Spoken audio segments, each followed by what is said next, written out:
Hey friends, it's Will, your political host here at Faithful Politics.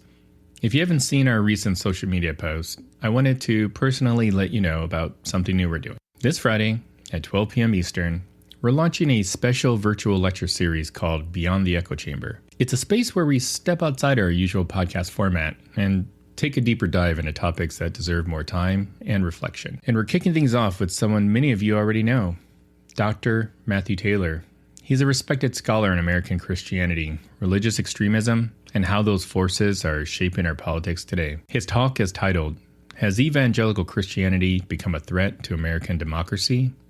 It's a bold question, and one that he approaches with nuance, insight, and a deep respect for the traditions he studies. So if you're someone who cares about the intersection of faith and politics, this is definitely a conversation worth tuning into. There will be a Q&A session for those who register in advance, but the event will also stream live on YouTube for anybody that wants to watch. So to register, just head to eventbrite.com, that's eventbrite.com, and search Faithful Politics.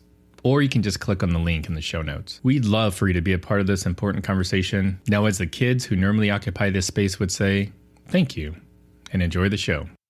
Christianity is the most counterintuitive religion of all time. It doesn't promise power. It does the opposite of that, and it asks you to make this transcendent commitment to salvation and another world. It's really hard what it asks you to do. And yet it's the world's biggest and most important religion, and it always seems to do best on the missionary field when it is preaching the gospel of Jesus and not the gospel of partisan politics. Hey, welcome back, Faithful Politics listeners and watchers. If you're watching on our YouTube channel, we are so glad to have you. Make sure you like and subscribe and do all those things that you're supposed to do to become rich and famous, and my kids can love me again because I'll have lots of subscribers. I am your political host, Will Wright, and I'm joined once again by my faithful comrade, Pastor Josh Burtram. How's it going, Josh? Doing great. Thanks, Will. And with us today, we have with us Jonathan Rauch. He is a senior fellow at the Brookings Institute, a renowned journalist, and a leading thinker in democracy, civil discourse, and political philosophy. His latest book, Cross Purposes,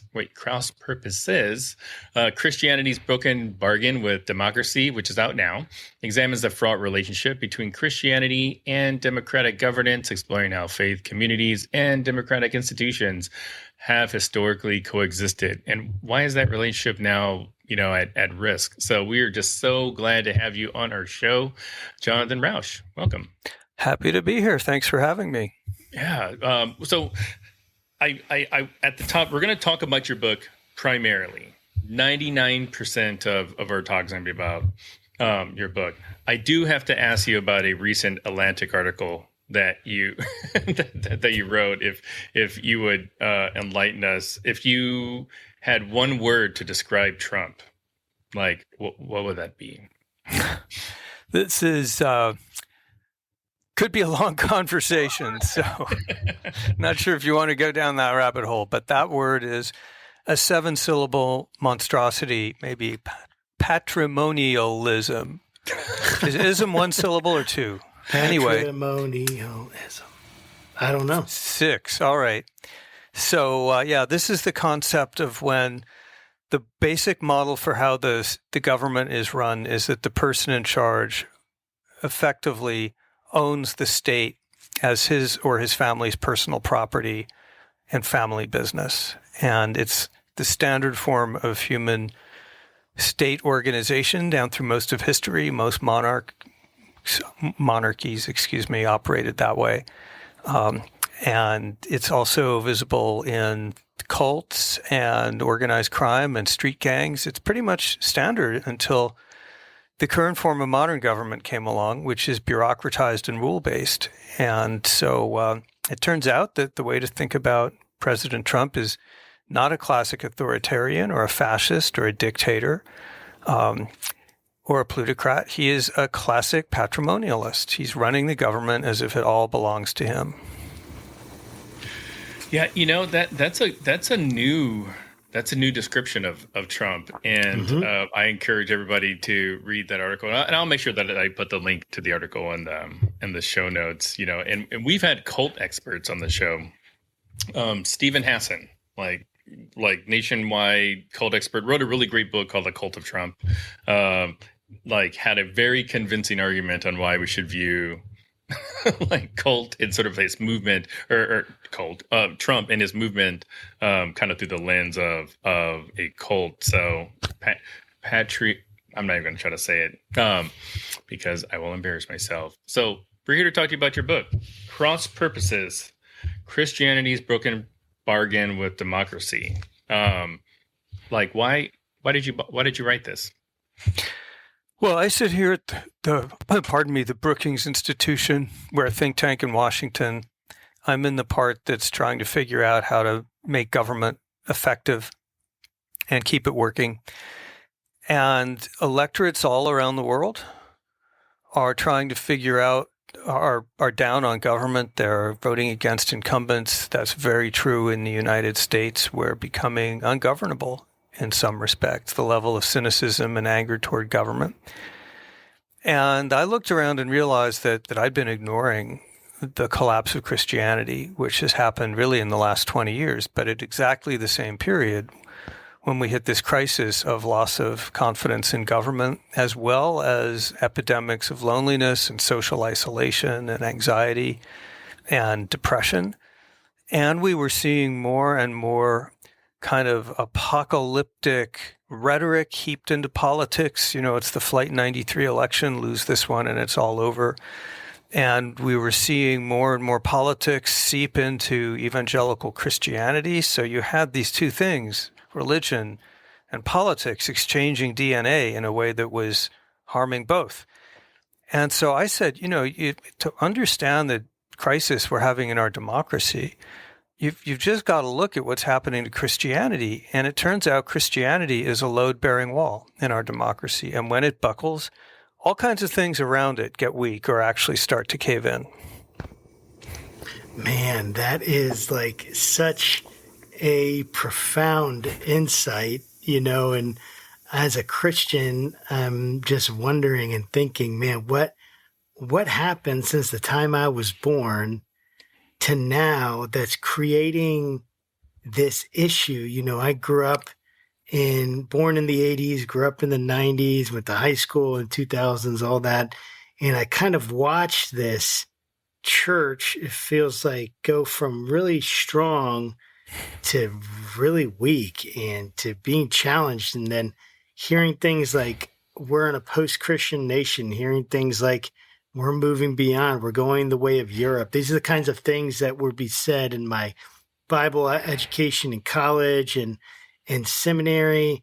And I would love, I know that you're talking about Christianity's load-bearing wall and how you noticed its collapse, but what kind of specific events or trends were you seeing that let you know that was the case? In other words, why are people saying that Christianity is collapsing? Was there an event that crystallized this concern, or several events, or is it kind of just a growing awareness that finally came to a tipping point, so to speak? More the latter. There's a lot of sociologists and people with fancy degrees that I don't have trying to figure this out. But I'll tell you the story that's usually told, and that is probably pretty close to a consensus story. And that's that you've had two waves of secularization. And the first was mainline churches in the 50s and 60s, which were our social bulwark when I was growing up in Arizona in the 60s and 70s. The first thing that people would often ask, meeting someone new, is, what church do you go to? At that point, right through the 20th century, 70% of Americans were members of a church. But the ecumenical churches, the mainline churches, you know, the United Methodists and the Lutherans and Episcopalians, increasingly started looking like the surrounding society. They moved away from preaching the gospel and scripture and toward social justice and causes like that. And as they lost that cultural distinctiveness and that scriptural rootedness, people drifted away because it became like a consumer choice to be a Christian, a lifestyle choice, pretty optional. Excuse me. So by the end of the 20th century, the mainline churches are not even very relevant. So at that point, people were saying, well, look, the evangelical church, the white evangelical church, which is the main subject of my book, is growing. And that's because it is countercultural. It has firm edges. It's scripturally based. It's conservative, but it's different from this. It's got its own teachings on sexuality, for example, and abortion. And that's what people want, and it's growing. The second big wave of secularization, and the one that caught so many people by surprise, is just within the last 20 years. And that's the flight from the white evangelical church. So I have a terrible head for numbers, but in just the last 20 or so years, the percentage of Americans who identified as Christian dropped from about, I think it's 68% to about 50 something. You know what? I should have looked these up before I got on the line here. Anyway, it's a very substantial drop, and it's like a percentage point a year. And a big source of that has been in the white evangelical church, where you've seen such a rapid drop in the last 20 years that white evangelicals as a percentage of white Americans are now as small a group as the mainliners were. There's about 13% of the public in each of those categories. And that's like a more than 10-point drop for evangelicals. So both of these churches, the mainline and then the evangelical, just saw a massive flight away from them. I think that the story, not just me, but it looks like the story of the white evangelical church is another form of secularization. And that's that starting in the 80s and then into the 90s and then really accelerating in this century, and especially with the rise of Trump, white evangelicals merged with the Republican Party. They developed a very strong partisan identity, so that by 2012 or so, they were voting 80% plus for the Republican presidential candidate, no matter who that was. And they were also bringing politics into the church. They were saying, Christianity is endangered. There's a war on Christmas. The country's values are declining. And so they became more radicalized and more politicized. This is primarily coming from the pews, not the pulpit. And as that church became more radical and politicized and more like basically a merger with the Republican Party, a lot of people who were there for spiritual growth and for the gospel left. And you got people who are interested in politics coming in. There was once a virtually negligible amount of non-church-going evangelicals. That's now 1 in 8. These are people who identify as evangelicals, but don't go to church. Why? Because they are political conservatives, and evangelicals now part of the package for them. So bottom line is the evangelical church gets rapidly smaller, and as it gets smaller, it gets more politicized, and as it gets more politicized, it gets smaller. So it's chasing itself in a downward spiral. And that brings us to 2025, when both of the main branches of white Christianity in America are in a state of crisis. Sorry, long answer. I can get figures for the show notes if you want them. I just couldn't remember them off the top of my head. Yeah, no problem at all. It's pretty phenomenal just to kind of think about, a person's faith journey, the reason that they came to a faith, and then the thing that was, the thing that shook their faith was like, I don't know, I'm not quite sure if I'm even making sense, but like when it comes to Trump, I know more people that have left the faith because of Trump than have joined the faith, which and Josh and I, we had a live recording recently where I asked him about, if Christians are overwhelmingly going after folks like Trump, what does that tell the world about the values of Christians? Because like I'm a Christian, but like I don't support Trump. And Josh is a Christian, and he's been beat up a few times in the show for not supporting Trump. And he's supposed to be the conservative religious part of faithful politics. I'm the token progressive. Like, so yeah, it's just really wild. But I'm really curious though about your faith, Jonathan. Like when you came into this book, you're writing about a topic that is very, very hot right now, or at least in the circles that we roll in. Tell us a little bit about your faith journey, if you have one. I don't have one. This is an unexpected book for me to write because I am atheist and a Jew and a gay person. And yeah, you can be a Jewish atheist if you're quiet about it. Which I guess I'm not. So that makes me a bad Jew. But I grew up completely outside of Christianity, and I'm still an outsider. But I have been on a journey with Christian friends of trying to understand Christianity better and learning, starting with my freshman year college roommate, who, an amazing Christian, became a professor, a professor and an Anglican priest, amazing guy. But like him and some people like Pete Wehner and the late Tim Keller, who drew me in and helped me to see, what it is about Christianity that they're seeing, and helping me to realize that I no longer see being atheist as making me smarter than anyone else. I think actually it's a reflection that I'm just built in a way that I don't receive frequencies that actually enrich the lives of people who do receive them. I don't perceive that spiritual dimension in the way maybe you guys do, and that's my loss. So I'm not one of these people saying religion's for stupid people and they should be religious so that I don't have to be. That is not where I'm coming from. I am coming from the position of an outsider who, so 22 years ago, I wrote the dumbest thing of my career. And that was an article in The Atlantic celebrating what I called apatheism, which was a joking term for apathy, not caring about religion, secularization. And I thought, gee, isn't it great that people are just drifting away from religion? So we can all be like Scandinavia, because religion is divisive and it's polarizing and dogmatic and can be cruel and bigoted. And I thought, this is great. And boy, was I wrong. Everything went downhill, as we discussed earlier.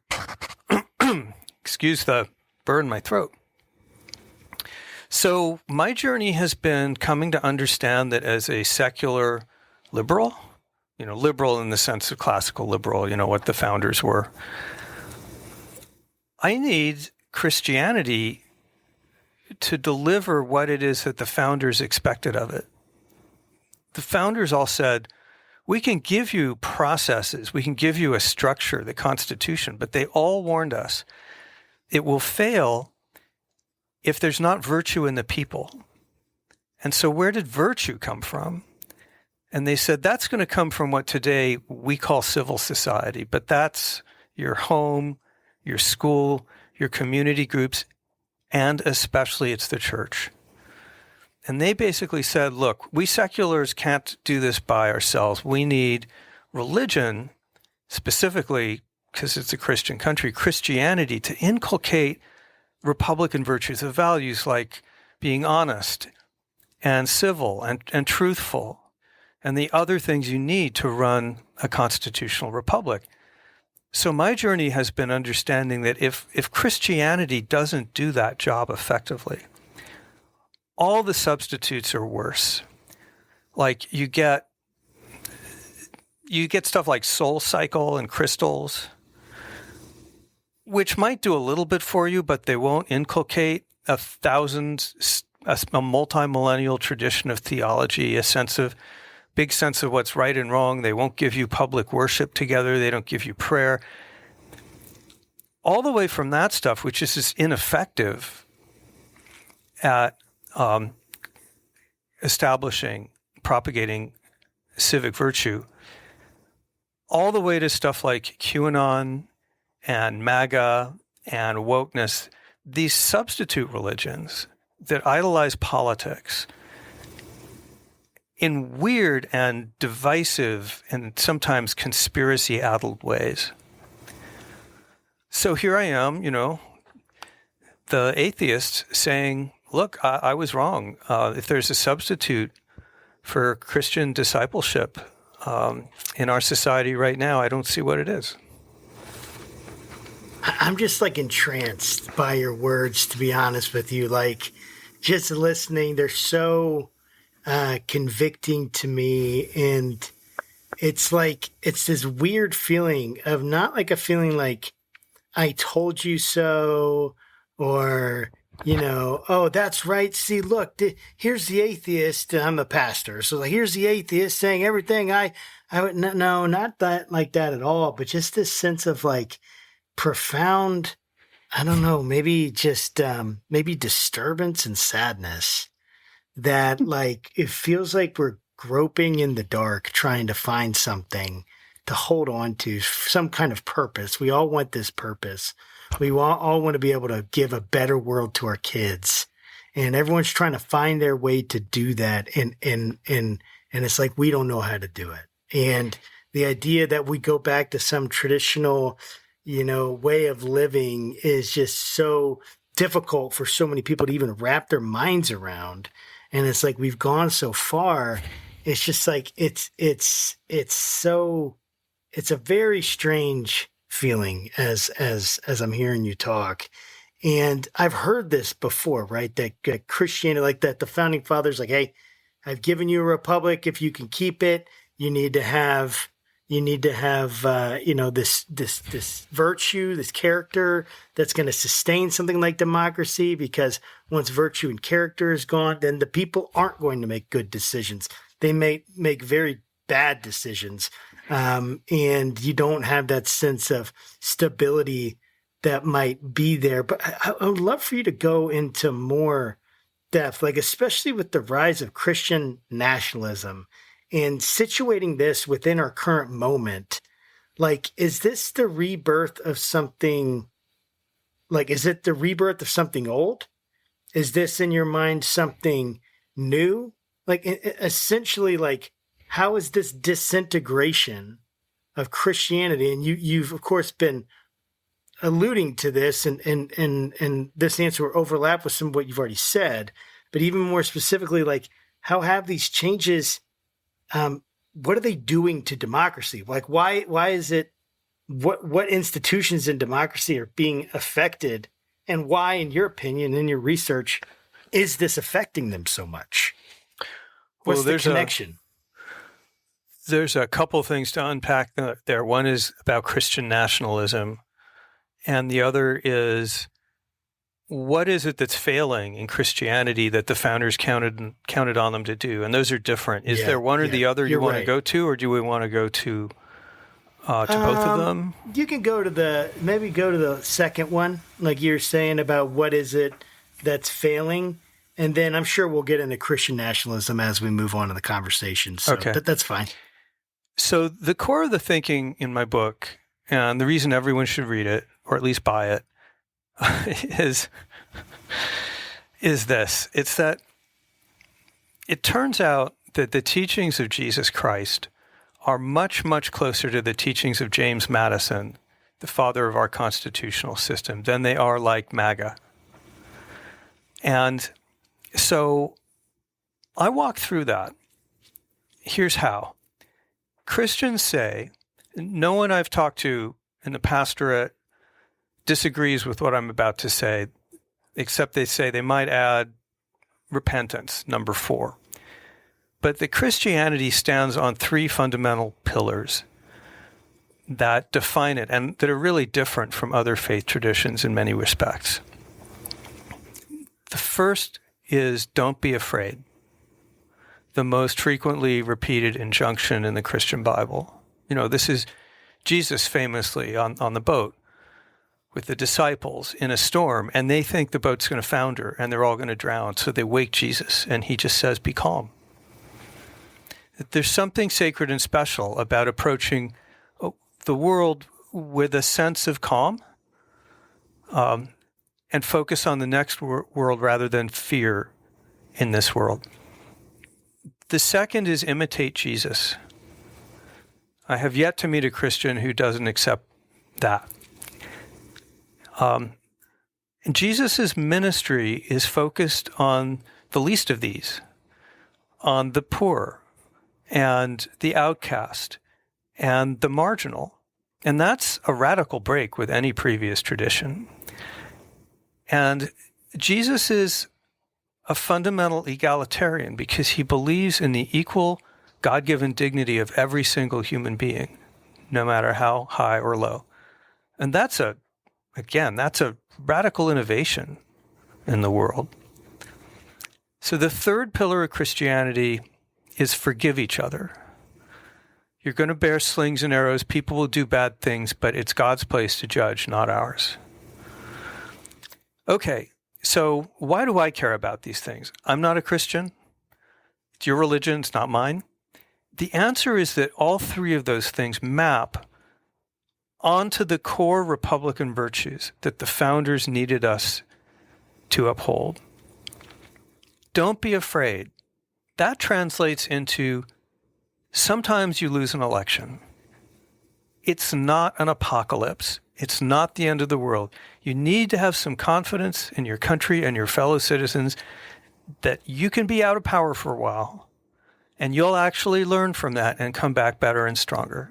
Moreover, the thing that the founders most worried about killing our country was a demagogue. Demagogues overthrow democracies again and again throughout history, and they do it by mobilizing fear. You know, for Hitler, it's the Jews are destroying the country. But it could be almost anyone, outsiders, insiders. So fear, an attitude of fear is toxic to democracy. That second thing, be like Jesus. Both of those core principles we talked about, fundamental equality of human beings and judging a society by how well does it treat the weakest and most marginals, those translate directly into the philosophy of liberalism, small l, not progressive, left-wing, but I mean the philosophy of our founders, which is you always treat human beings as ends in themselves, never as means to an end. You don't manipulate them, you don't deceive them, you don't deprive them of their rights. And the second thing is you protect your minorities. That's why we have a Bill of Rights in the Constitution. You judge a secular democracy by it doesn't let the majority run rampant and trample the rights of minorities. It looks after the marginalized and the weak. And this is no coincidence because, of course, the founders of our republic come out of a Christian tradition. The third thing, forgive each other. That doesn't translate quite as directly, but it maps onto the idea of forbearance, which is so important in a liberal republic. Sometimes you win an election.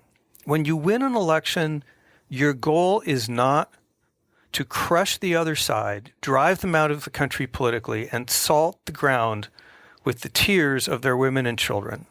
You're not trying to win forever and destroy the other side. You're supposed to treat the other side with the same kind of respect and civility as fellow citizens and members of this republic as you will want to be treated when they're in charge. And that's not just because what goes around comes around. It's because that's a core virtue in itself that's required if you're going to have exchanges of power. So I'm sorry to be long-winded, but this is really the heart of the book. So what you see there is the reason why Christianity is crumbling is so problematic for a liberal democracy is that we didn't realize it, but we were relying on some of the tenets that we secular liberals have in common with Christianity. And we didn't realize how much we were relying on Christianity to spread that message. Unfortunately, white evangelicals have gone a very different direction. They are the base of MAGA. They voted for Trump 80+%. They've effectively unified with the Republican Party.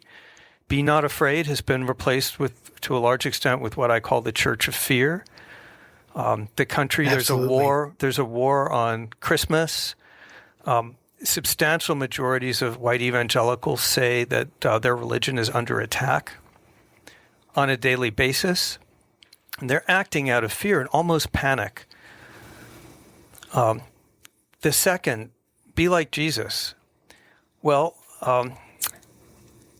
calling an entire sector of the population vermin, for example, that doesn't seem very Christ-like.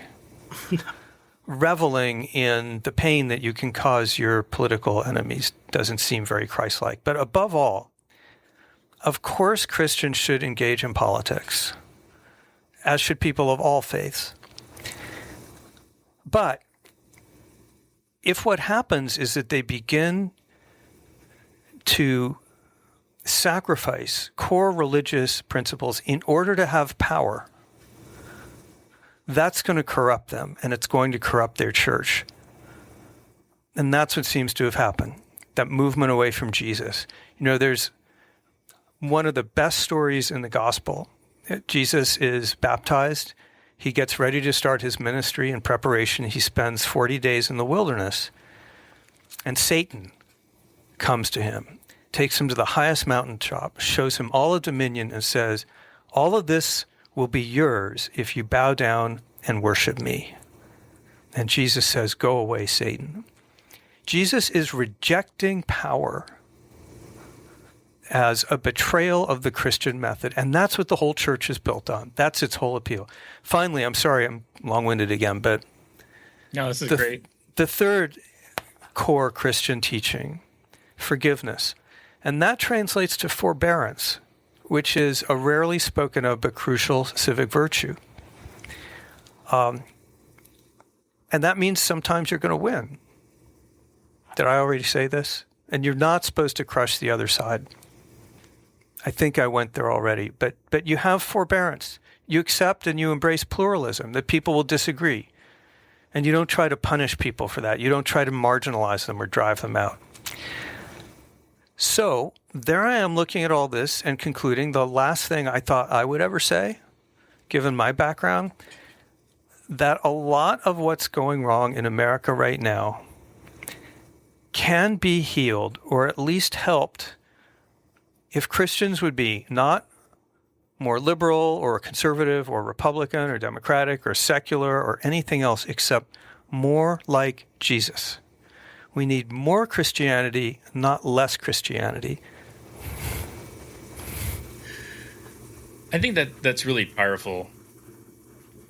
And I to me personally, I think I'm kind of blown away, honestly. Yeah. Go ahead, Will. Yeah. I think the fact that you're an atheist actually lends it more credence. To be honest, so I didn't grow up in the church. I came to the faith in 2008, but I was a hardcore atheist for more years in my life than I've been a believer. So like I totally get where you're coming from.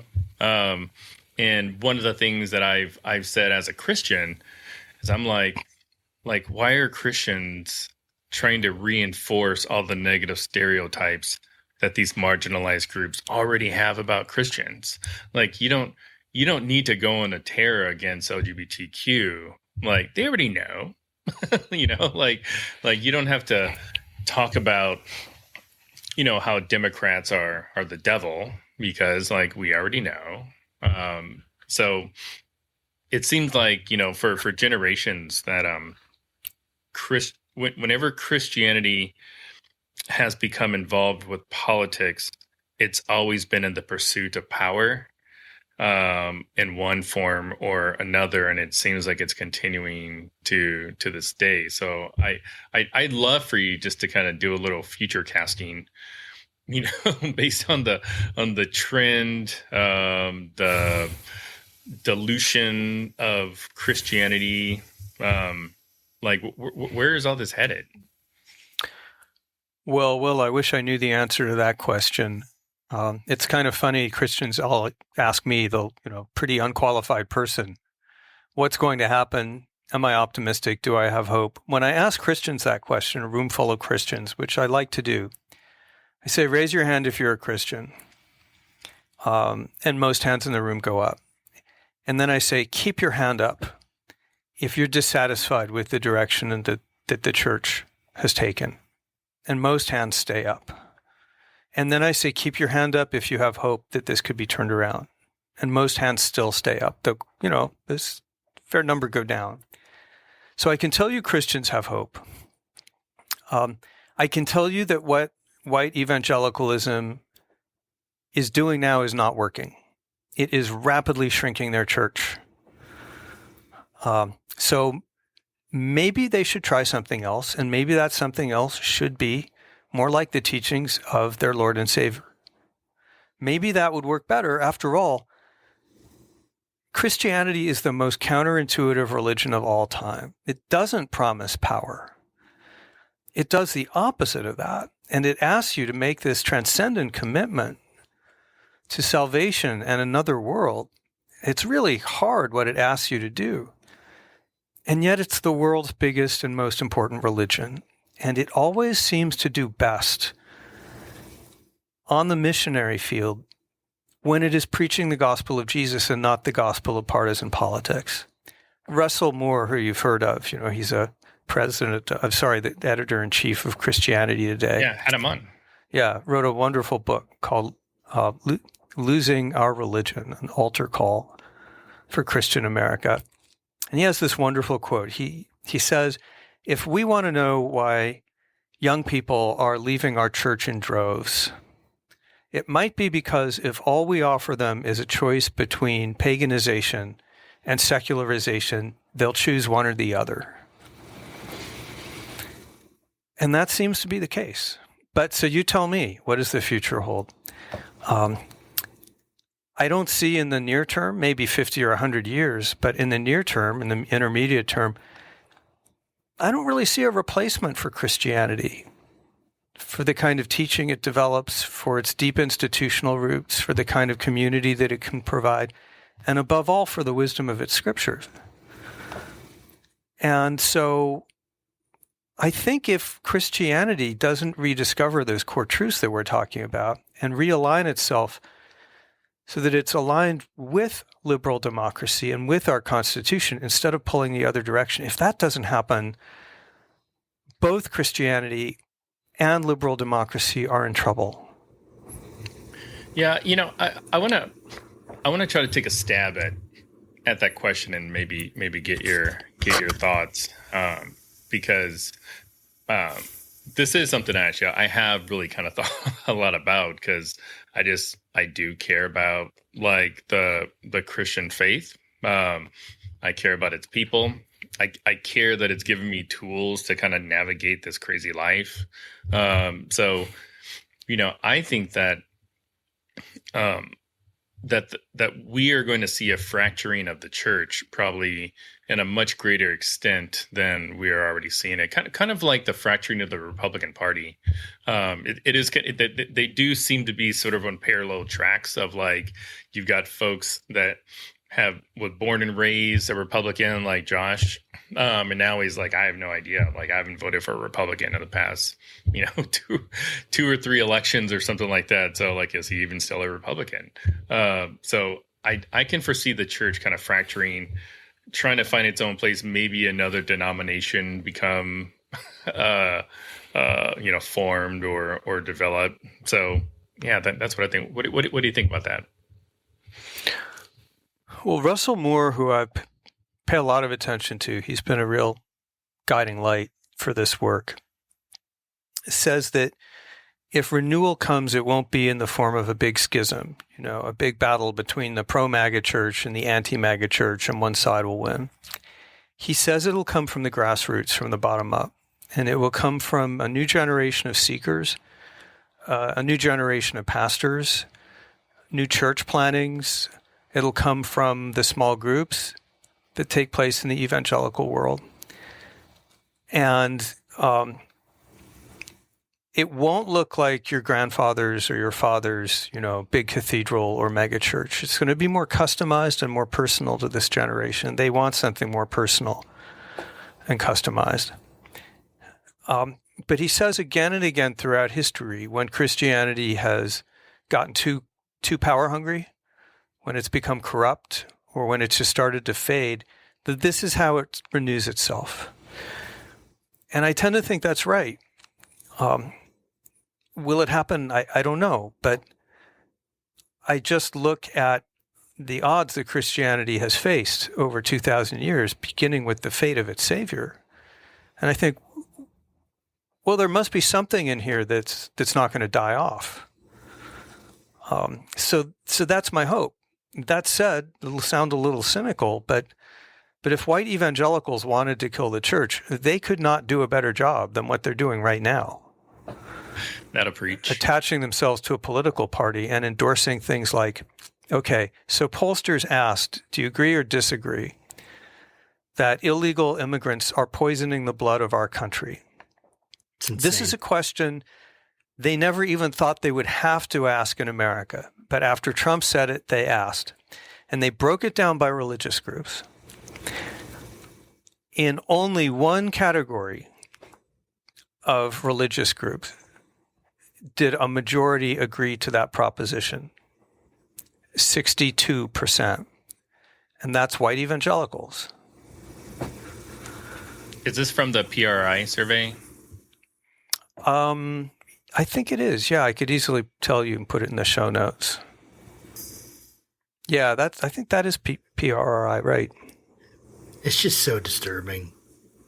And, you know, I guess like in this conversation, I feel so, one, I feel a little bit of, a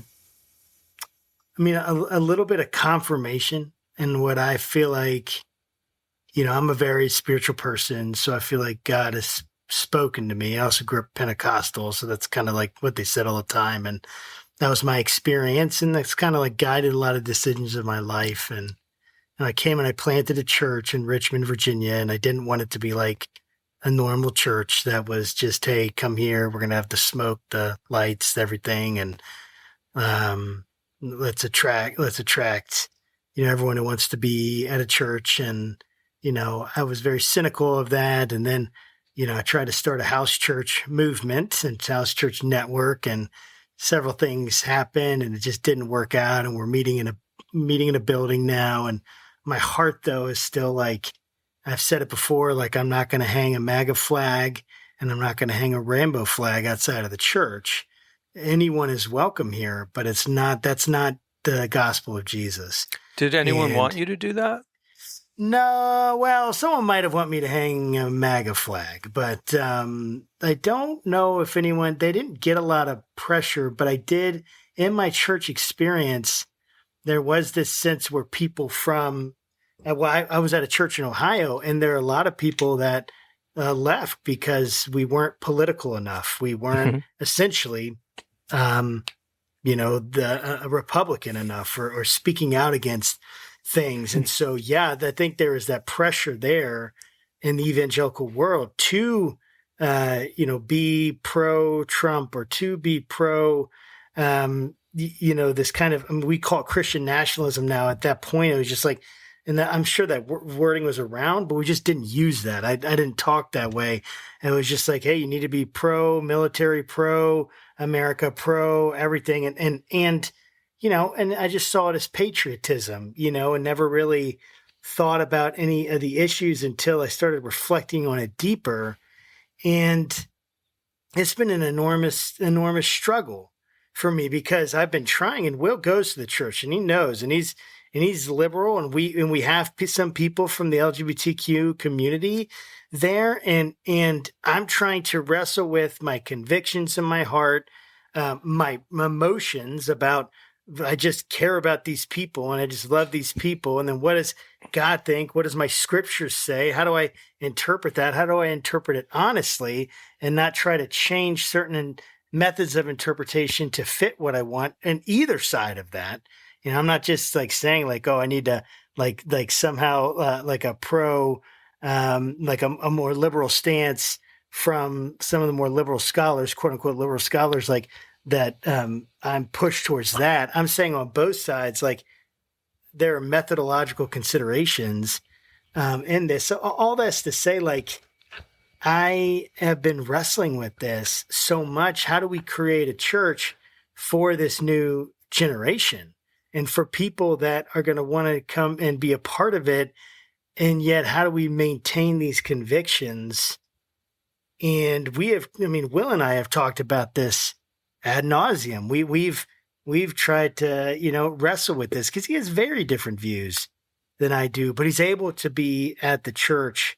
And I want to create that. And it feels like creating that space definitely drives people away. And there are churches that are exploding in growth. And yet the entire Church of America, Christianity in America, is precipitously dropping.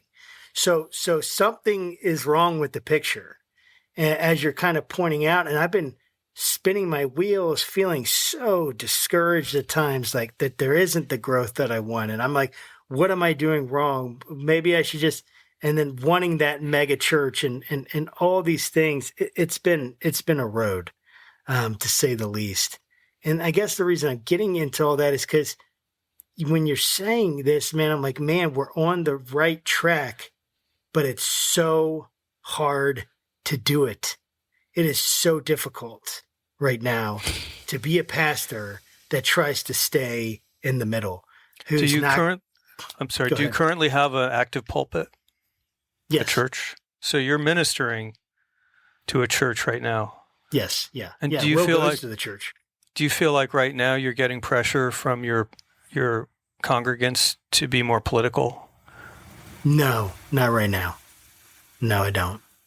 It's a small church. So one of the most interesting and strange things that's happening in this second wave of secularization we're talking about is that back in the 80s and 90s, it was prominent church leaders like, Jerry Falwell and Pat Robertson who were leading the church, white evangelical church, toward politics. But this really big wave in which the church has really shrunk in this century, it's coming from the bottom up. It is not pastor-led. And in fact, a consulting group called Barna a couple of years ago polled pastors and asked them if they had seriously considered leaving the pastorate over the last year. And 42% said yes. And the first two reasons they gave, stuff you expect, like I don't remember, but it was like stress and money. The third, right up there, was politics. And what the pastors are saying is that they want to preach the gospel. They want to bring people to Christ. But they say, we get our congregants for 2 hours a week if we're lucky, and Fox News gets them, cable news gets them for 12 hours a week. And people are bringing this fear, this very stirred up sense of being under attack and the need to fight back. What one pastor I talked to called the battlefield mindset. They're bringing that to church, and often they're demanding it. It's not necessarily everyone in the church or even a majority, but even an outspoken minority can make the pastor's life very difficult. And so that's a real challenge. How do you disciple people away from that, to use the phrase that I've come to learn? If I could add a point to that, I'm sorry to filibuster, but so there's a core concept that explains a lot, and it's the concept of a civic theology. So why has so much politics come into, and partisan politics come into the way evangelicals, broadly defined, are thinking about Christianity in their lives? And the answer is that there's a vacuum there. So the idea of discipling or spiritual formation is for people to make themselves in the image of Jesus. And churches are still pretty good at discipling people in personal character in many ways, like, family and friends, church community. The churches are still going to step up in a wonderful way when the hurricane hits, like we saw that in Asheville. But there's another kind of discipleship. That's civic discipleship. And that's answering a different question, which is, how does Jesus want Christians to comport themselves on social media and in politics? not their immediate world.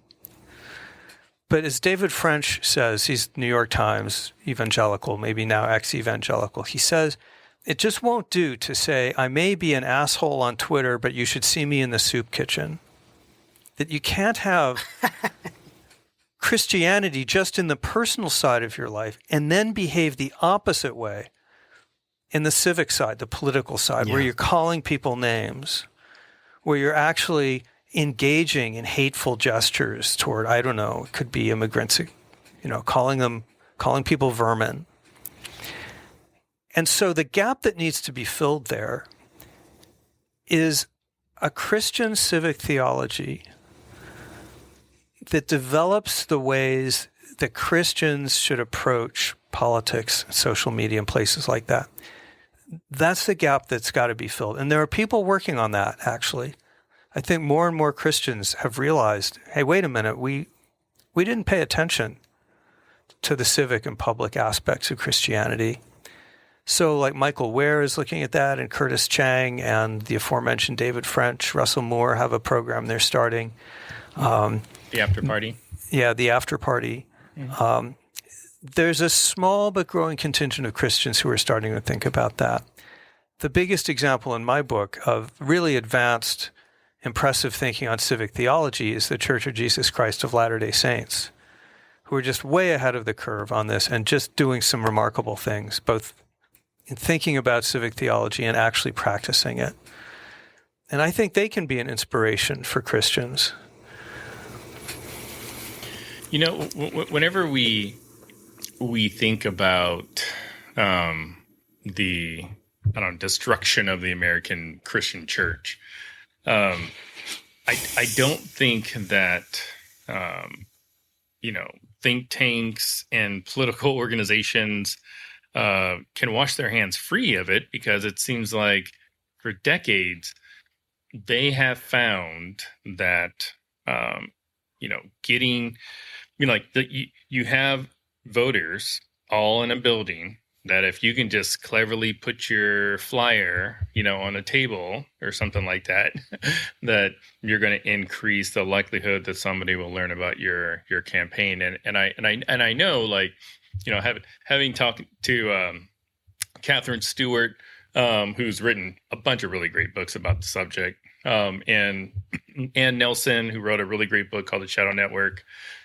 There is a real legitimate strategic move to infiltrate our churches and infiltrate our politics. So I'd love to get your thoughts on, what do we do about these influences out there, these sort of shadow networks, if you will.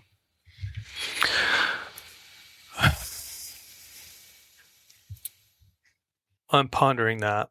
I'm not a good source of advice to Christians on how they should go about practicing and upholding their faith.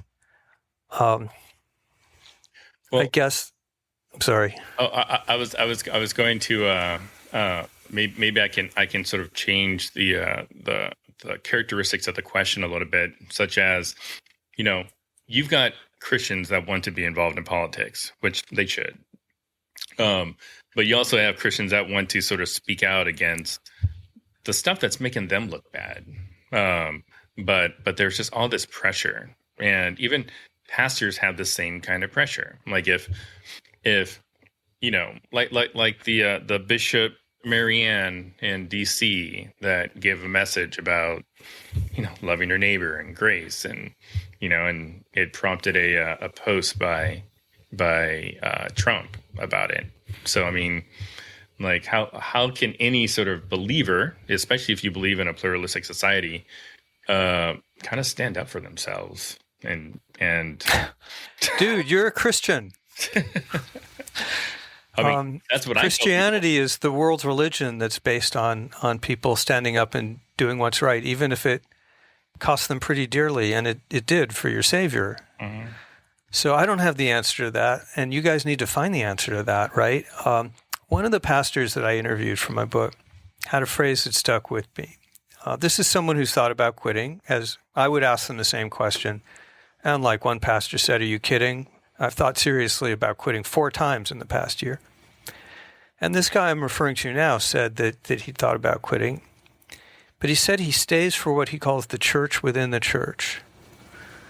And those are the smaller group within his church that really are oriented toward Jesus, and letting them inflect that in their lives. And I guess I would turn the question around and ask the two of you, maybe, we've got a practicing pastor on the call right now. How do you guys who are leading and following in the church move back toward the message of Jesus? I can't really help you with that. I can hope that you succeed, but I don't have the answer to that. Well, I'll throw an answer out and see if you have any thoughts on it.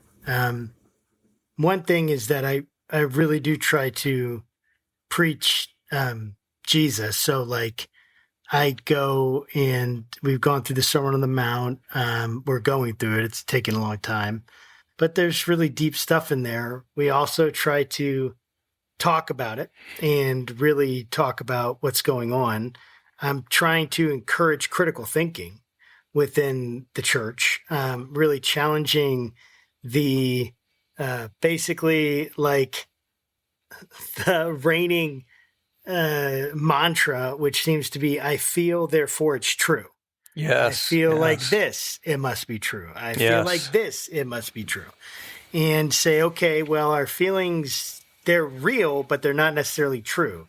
So they are really happening, and we really feel that way. And they could be a marker of something that's true.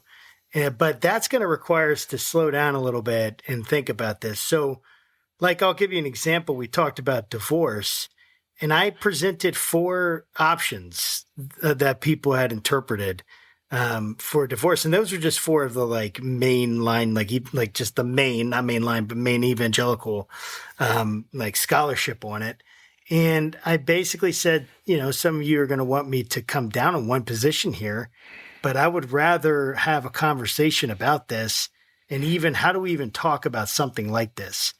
Because this is part of what we've done to try to start this podcast, is how do we create avenues and environments and atmospheres where people can actually talk and listen. And there's other organizations doing this, and it has to be even more popular. And, I think there's a lot of people that want a space to be able to say what they think without fear of being like just the hammer dropping on them, whether they're in a liberal system or whether they're in a conservative system. They want to be able to question these reigning, principles or these reigning ideas that are put out there and be able to question them. And I don't know how much freedom in any side there is right now to have really critical discussion.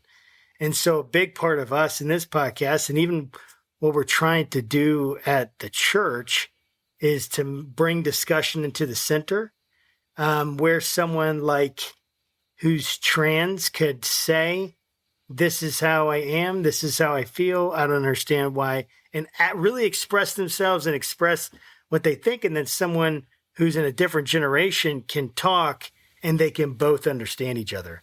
I don't know where that's happening. I mean, I know it's happening in some places, I'm sure, but in my mind, until we can get to a place where we can even understand what this other person is thinking, or why they might come to that decision, like it's like we're dealing with aliens, like from someone from another planet when we're talking about this stuff. And it's like, no, guys, we're human here. Let's work through this. And it's exceedingly difficult. But it has to be continued. And we've done this, podcast. And, I'll be honest, I've been afraid. I've been afraid at times, like, how is this going to come back and hurt me? Things I've said about Trump, things I've said about, what I think about LGBTQ issues, things I've said about, because I've had a lot of shift and change in my life. I would say my core principles and beliefs about Scripture have not significantly changed, although I would say I'm open to hearing arguments that I never would have been open to before. But if that hadn't been for my relationship with Will to be able to talk to him, to be able to talk with someone. And John, the stuff you're saying, I'm like, you make so much sense to me. And yet I would have been encouraged younger, well, he's Jewish and he's gay. You can't listen to him. I mean, maybe they wouldn't have said that out loud. Maybe they would have. But that would have been the idea. Now you can't even, it's like the fallacy. Oh, well, look at the source. You can't listen. And I'm like, we cannot keep doing this. So it's like this mixture of calling us back to the mission of Jesus, and being willing to make sacrifices for it, and having integrity in that, and calling us to critical thinking. I think we're terrible critical thinkers. We just take anything anyone says, and we're just like, oh, that must be when we like it. So I don't know if that makes sense. I kind of went off on a little bit of a tangent there. It's not a tangent at all. So here's a hot tip for you guys. There's an organization called Braver Angels. I was a founding board member back in the day. I'm not on the board anymore, but I'm still an evangelist for it. It's braverangels.org. It's a national grassroots depolarizing movement, active in all 50 states, many college campuses. There's, I think, Braver Christianity now, but the Braver Angels is equal numbers of reds and blues who are committed to depolarizing among themselves and in their communities, and have a lot of tools for doing that. One is a wonderful set of structured workshops. Actually, it's based on marriage counseling, family therapy was the inspiration for this structure, which reteaches people how to talk with people who are on the other side. It's super interesting how it's structured. It's not about finding common ground or agreement. It's just about reopening those channels of communication. Something that's really going well is what we call Braver Debates, which is what Josh just described, which is a structured environment where people from both sides, without preparation, can come and speak their own honest truth on controversial issues in a way that will be structured and safe. Those are being rolled out in campuses and communities across the country. People love it because it's exactly what you say, Josh. There is such a hunger to be able to be true to your beliefs and discuss them with other people in a way that no one says, no, you can't say that. There's a lot more programs. The point is, this is something that anyone in any state can organize in their community. You guys would be ideal because you've got one blue and one red. That's what you need. Everything is balanced between blue and reds. That's how they keep their credibility. That's the cost of admission. Yeah. And so check it out. There's probably one wherever you are right now. If not, there's a whole organization that would back you if you wanted to have a workshop or get something going. I was just out in Utah talking to the Braver Angels coordinators out there. And, it's a land office business. To me, this is a good sign. There is so much demand for this kind of project. The single most common thing that people say after they've left a Braver Angels workshop or event is, we're not as divided as we've been led to believe. And that is empirically true. The surveys show that people have an exaggerated notion by 2x, how extreme the other side is compared to themselves and how different the other side's beliefs are compared to themselves. And just telling them that, just showing people that by getting them in the room together and starting those conversations, that's depolarizing in and of itself, because people walk away saying we're not as divided as we've been led to believe. That's really, really good. John, I appreciate you coming on the program so much. It's been an absolute pleasure to have this conversation with you. How can people follow your work? Is there somewhere you would lead them to connect with you or I have a website, jonathanrauch.com, and I post a lot, though not all of my stuff up there when I think of it. I have a book out about all of these things. The book is better than the movie, and it's called Cross Purposes, Christianity's Broken Bargain with Democracy. For those who are wondering, there's a section of the book we didn't talk about where I talk about the mistakes and inadequacies of secular America, people like me, because we also have work to do. We have not appreciated the importance of Christianity. We have let secular culture become neglectful and even hostile to people of faith. There's a lot that we can do to understand and appreciate the importance of faith to our democracy. So it's a very short book. It's like an airplane read. It's short on purpose. So that's where people can go to learn more about what we're talking about today. That's great. Well, thank you so much, John, for being on the program. It's been a pleasure. My pleasure.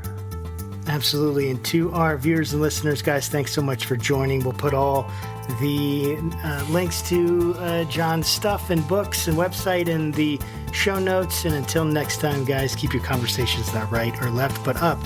God bless. Have a great day.